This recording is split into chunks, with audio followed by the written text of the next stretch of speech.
किसान वाणी कार्यक्रम के प्रायोजक हैं कृषि एवं किसान कल्याण मंत्रालय, भारत सरकार। हर जोखिम से निकल कर फसल आए, सुरक्षित हो जाए। फसल बीमा से हर किसान अब आत्मनिर्भर हो जाए।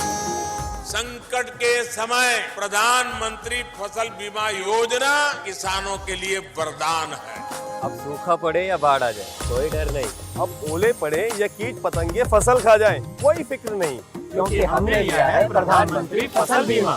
बुआई से फसल कटाई तक हर जोखिम का दावा, न्यूनतम प्रीमियम पर अधिकतम भुगतान का वादा। योजना से हर साल जुड़ रहे हैं 5 करोड़ से ज्यादा किसान। अब आपकी है बारी। नजदीकी कृषि कार्यालय, सहकारी समिति, बैंक शाखा, अधिकृत बीमा कंपनी या जन सेवा केंद्र में स्वेच्छा से करा सकते हैं पंजीकरण। फसल बीमा पोर्टल या फसल बीमा ऐप द्वारा भी कराया जा सकता है पंजीकरण। प्रधानमंत्री फसल बीमा योजना, आपकी फसलों का संपूर्ण सुरक्षा कवच। कृषि एवं किसान कल्याण मंत्रालय, भारत सरकार। किसान वाणी कार्यक्रम सुनने वाले सारे बाण भाइयों ने विनोद भाई की राम राम। किसान भाइयों, जो ये समय चल रहा है, इस समय जो है कोरोना महामारी जो है वो तेजी तक फैल रही है और ख़ासकर अब तो गांव तक भी जो है कोरोना वायरस जो है वो पहुंच गया है। तो ऐसे समय में जो है अपना ध्यान रखें। खास तौर पर जो है 3 जो बात है, एक तो हमेशा अपने मुंह ने कपड़े तय या मास्क तय ढक कर रखें। साथ में जो है समय समय पर अपने साबुन तय हाथ जरूर धोएं और साथ में जो है सामाजिक दूरी का ध्यान रखें।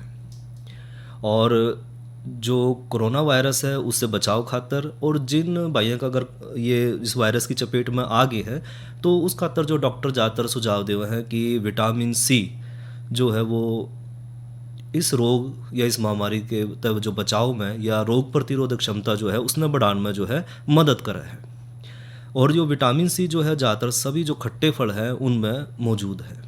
और इन्हीं खट्टे फलों में से एक खट्टा फल है आंवला।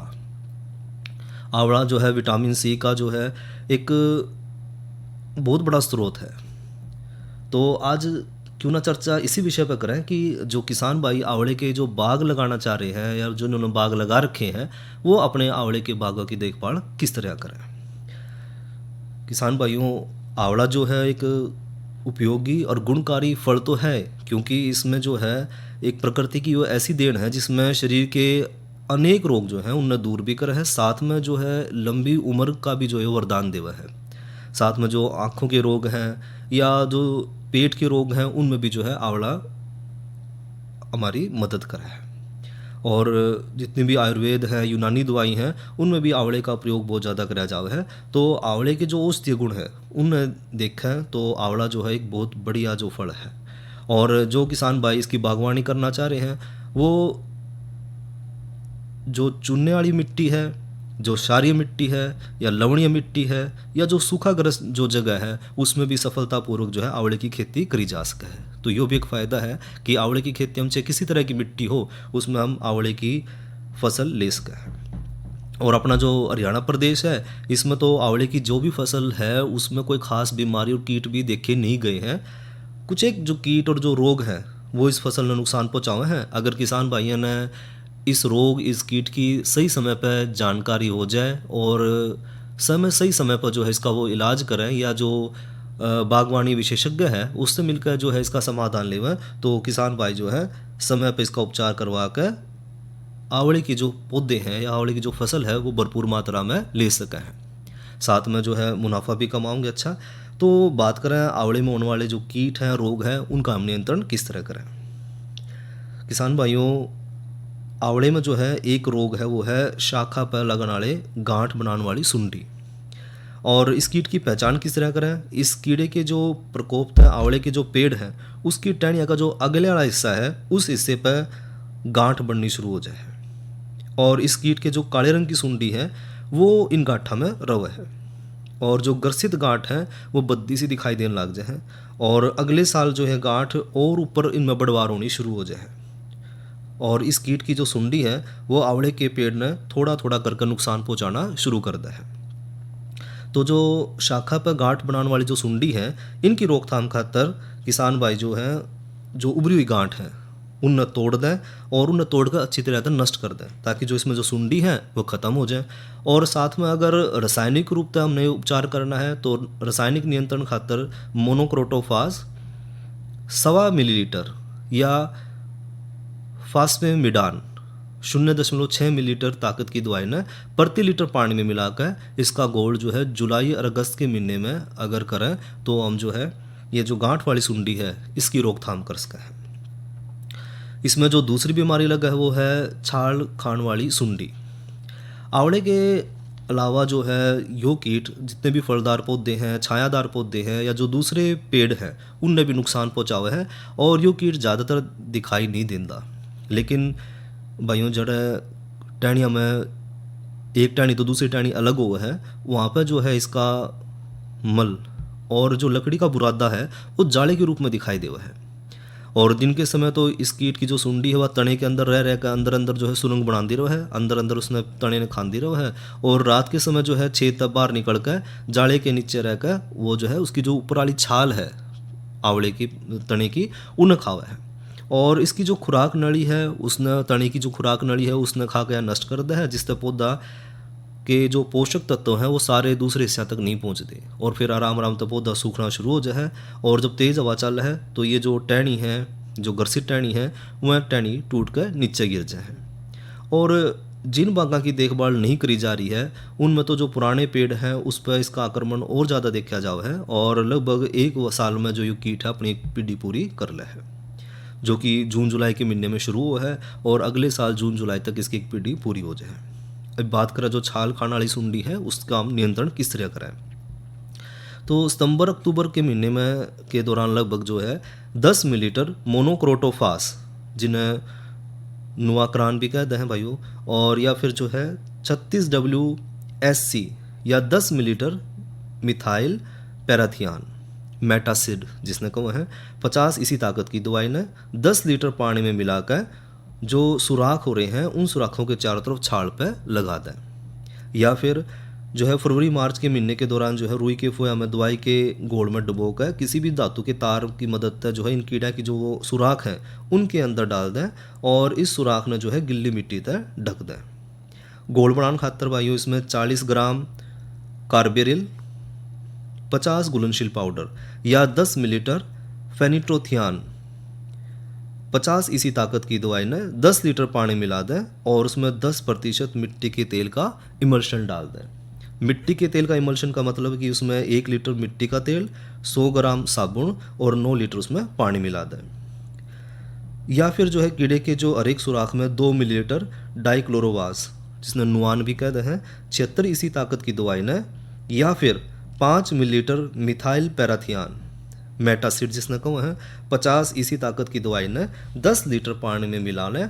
या फिर जो है जो सुराख है इसके उनमें ये जा डालकर ऊपर तो ने मिट्टी तक बंद कर दें।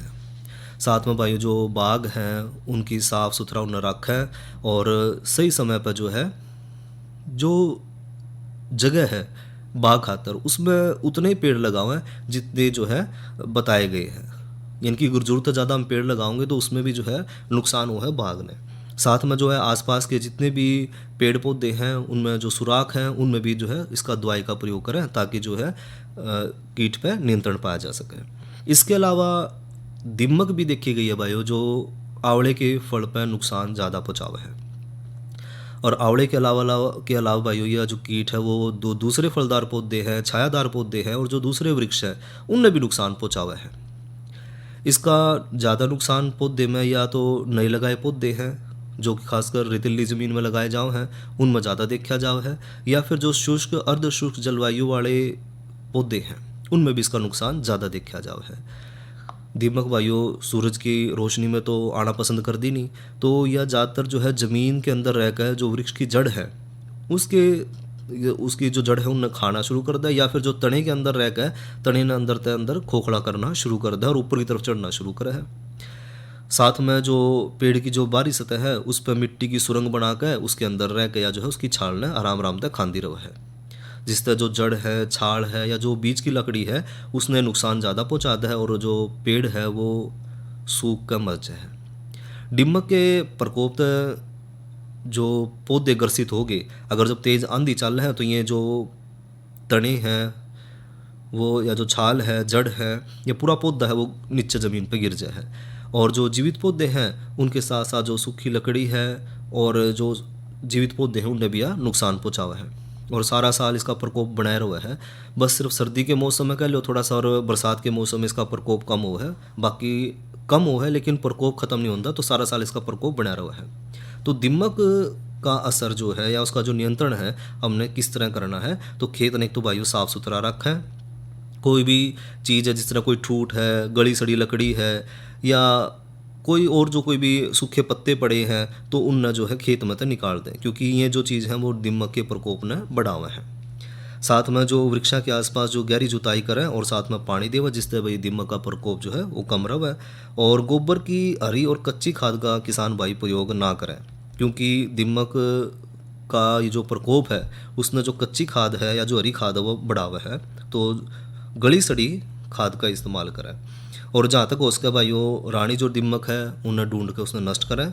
और पौधे लगाने से पहला जो है गड्ढे में 50 मिलीलीटर क्लोरोपाइरीफास 20 इसी ताकत की दवाई ने 5 लीटर पानी में मिलाकर प्रति पौधा डालें। और दवाई डालने तो पहले भाइयों हर एक गड्ढे में 2 से 3 बाल्टी पानी जरूर डाल लें। इसके अलावा बात करें, एक रोग और है इसमें, पत्ती खाने वाला कीट।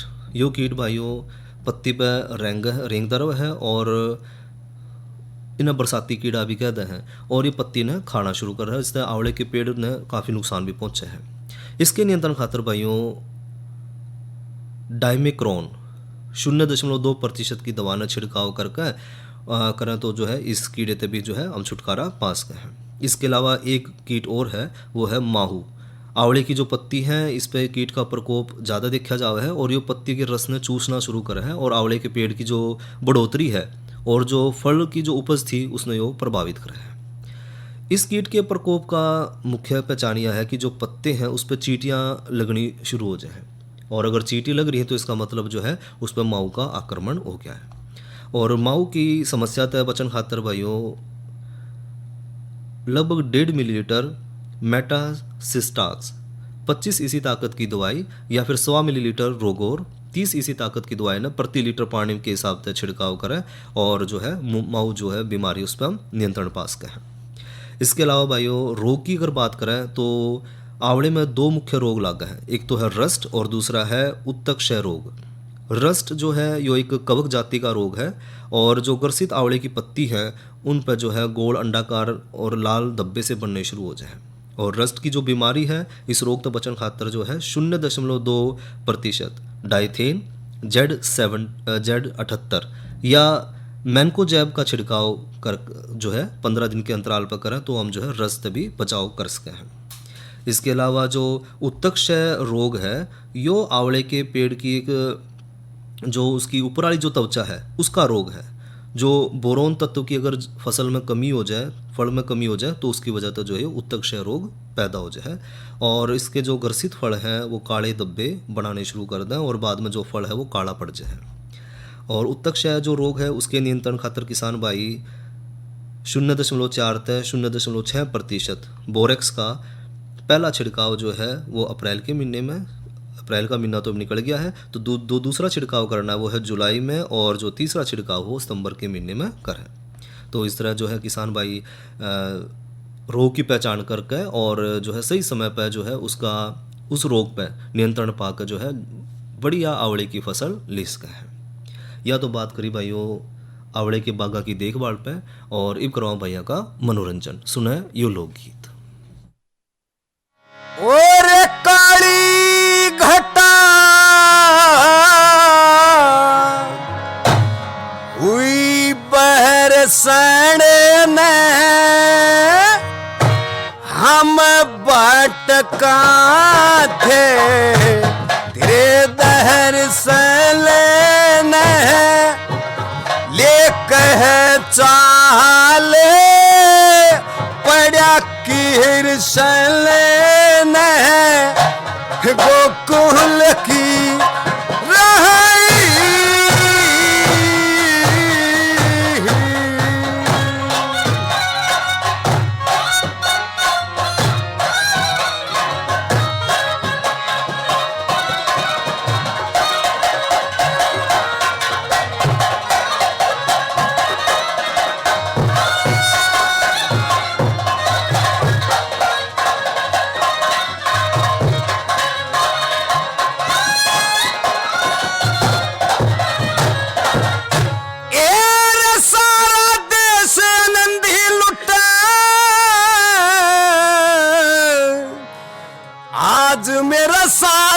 अधर में छूटे, आज मेरा सांस अधर में छूटे, वो छूटे जब भाई ही मर जा, भगवान कोई वीर गुजरी जा, एरा बाप के आगे पूत उतरी जा, फिर कुछ जीना नहीं।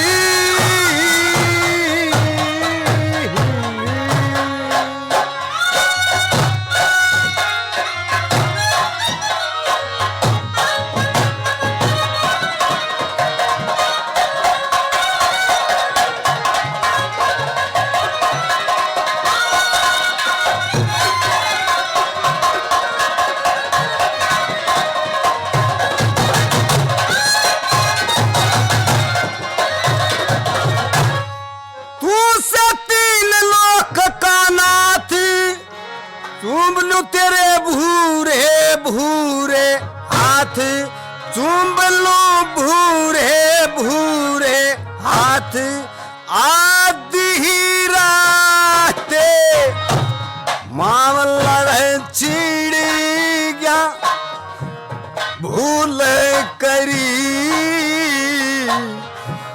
घर तहल कर गया, एरा काडे खड़ा जल में रह बैठ गया, जय जमुना ओ माई,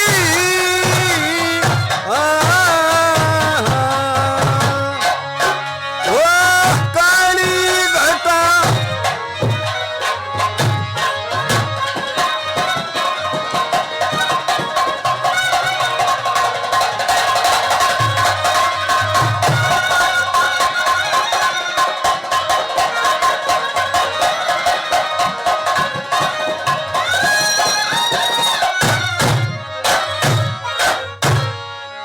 सरजपूत जात के साथी रहे सर, एक बात के साथी रहे से एक बात के, नो नो हाथ के शेर दहाड़े, जी साल कड़ी जा जब फिर चिंगाड़े, और कंठारे पदो शेर दहाड़े, बड़ी गलती वो खाई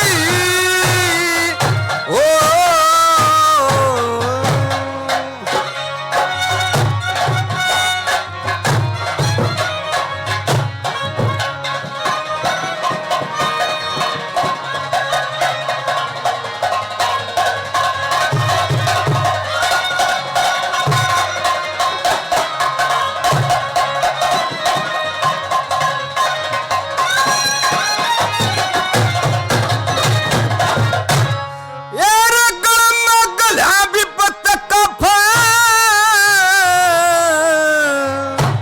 आज मारे छुट्टी रहे ऐश आनंद, आज मारे छुट्टी रहे ऐश आनंद, ओ लक्ष्मी चंद ने बस तहा दे दिया था तो महंगा, पर सस्ता दे दिया, और जमाना जी ने रसता दे दिया, फिर गोकुल आही ओ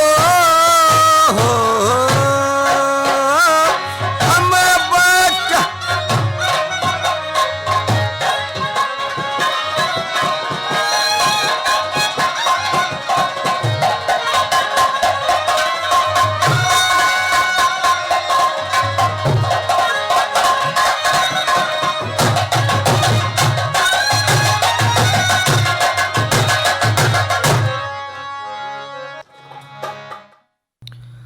यो तो सुना भाईयन लोकगीत और गायक कलाकार थे महेंद्र समदानिया।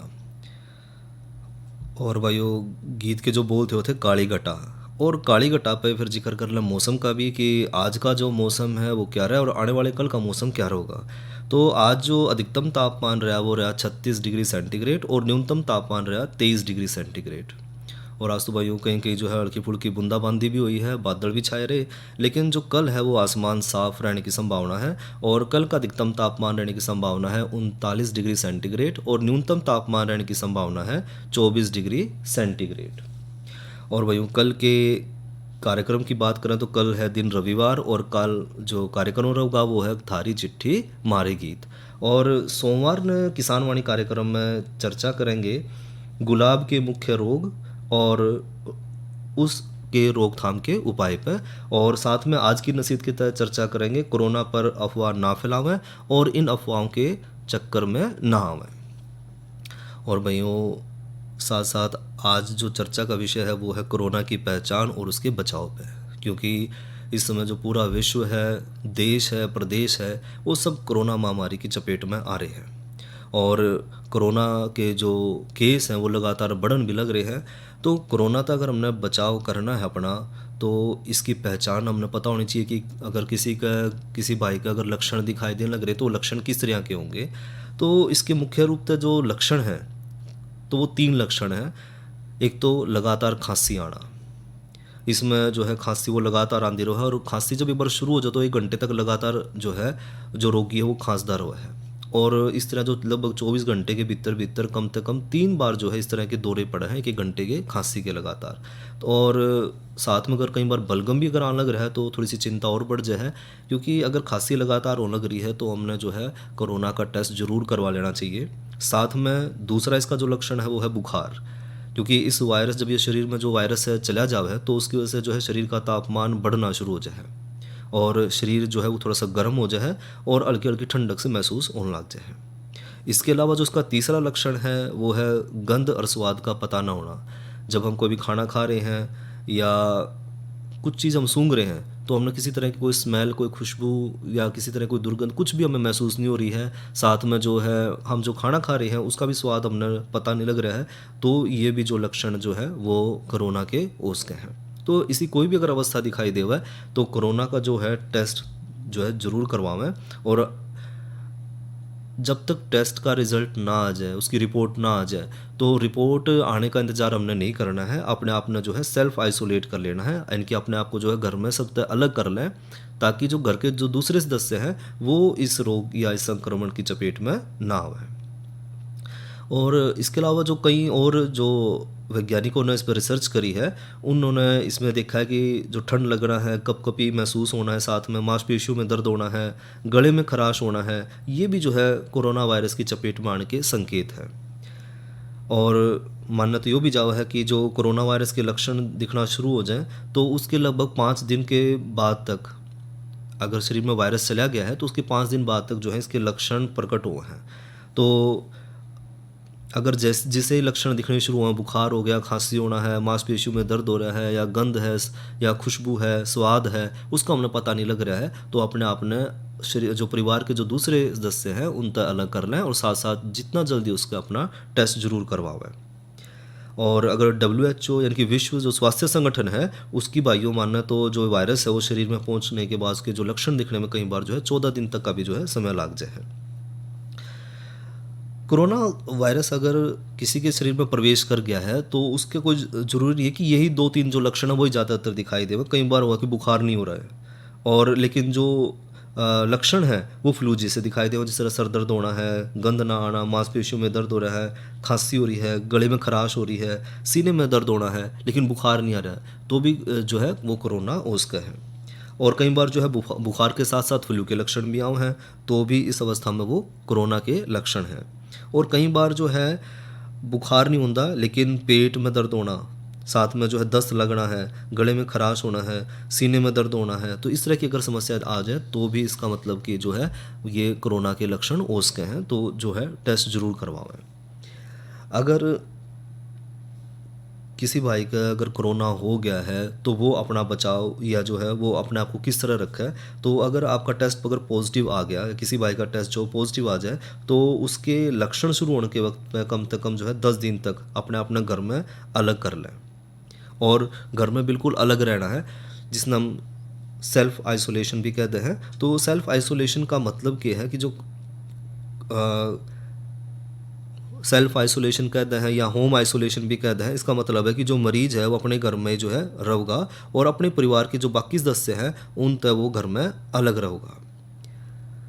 और देश में जितने भी कोरोना के केस आ रहे हैं उसमें से लगभग 80% लोग तो वो हैं जो होम आइसोलेशन में रह के ठीक हो जाए हैं।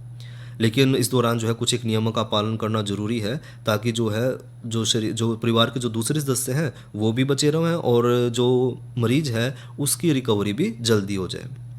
उस खातर एक तो जो जिसमें कोरोना के लक्षण दिखाई दे रहे हैं या फिर टेस्ट करवाया है तो टेस्ट पॉजिटिव आ गया, तो अपने घर में जो है एक अलग हवादार कमरे में कोरोना का जो मरीज है उसने रहना चाहिए, ताकि जो कमरे में धूप और हवा जो है लगातार आती रहे। साथ के साथ जो होम आइसोलेशन में जो टॉयलेट है वो अपनी अलग इस्तेमाल करनी है। जो टॉयलेट मरीज इस्तेमाल कर रहा है वह टॉयलेट जो है परिवार के जो बाकी सदस्य हैं वो इस्तेमाल ना करें। और जो होम आइसोलेशन में रहने वाले और हल्के लक्षण हैं तो वो जो है धूप और हवादार कमरे में रहें। तो ये तो बात करी भाइयों कोरोना के लक्षण के बारे में, और जो घड़ी है आगे इजाज़त नहीं दे रही है। इसके साथ अपने भाई विनोद ने दो इजाज़त। अच्छा भाइयों, राम राम। इस कार्यक्रम के प्रायोजक थे कृषि एवं किसान कल्याण मंत्रालय, भारत सरकार। अरे अरे अरे क्या कर रहा है? इधर इधर इधर हम बोल रहे हैं तेरे बीजू का। पुतला बोल रहा है? हाँ, पक्षियों से तो हम खेत को बचा लेते हैं, पर इन घातक रसायनों से कैसे बचाएं? मतलब? देख बेटा, तू जो ये अंधाधुंध रसायन मिलाता है ना, मिट्टी की सेहत बिगड़ने लगी है। और जब माटी ही कमजोर पड़ जाएगी तो उपज कैसे सेहतमंद होगी? अरे पहले ऐसा नहीं था। पूछना अपने बड़े बुजुर्गों से, कैसे फसल लहलहाती थी, शुद्धता झलकती थी। हाँ, माटी भी तंदुरुस्त और लोग भी। अरे अब पहली वाली बात कहाँ? पर अब तो सब यही डाले हैं। सब नहीं, आज भी लाखों जागरूक किसान परंपरागत विधि से फसल उगा रहे हैं। खर्चा कम और उपज की कीमत भी बेहतर पा रहे हैं। सच है? रे बेटे, एक्सपीरियंस से बता रहे हैं, धूप में बाल सफेद नहीं किए हैं। हाँ। ठीक है भाई, मैं भी आज से जैविक खेती शुरू करूंगा। माटी से प्रेम की परंपरा है, परंपरागत खेती।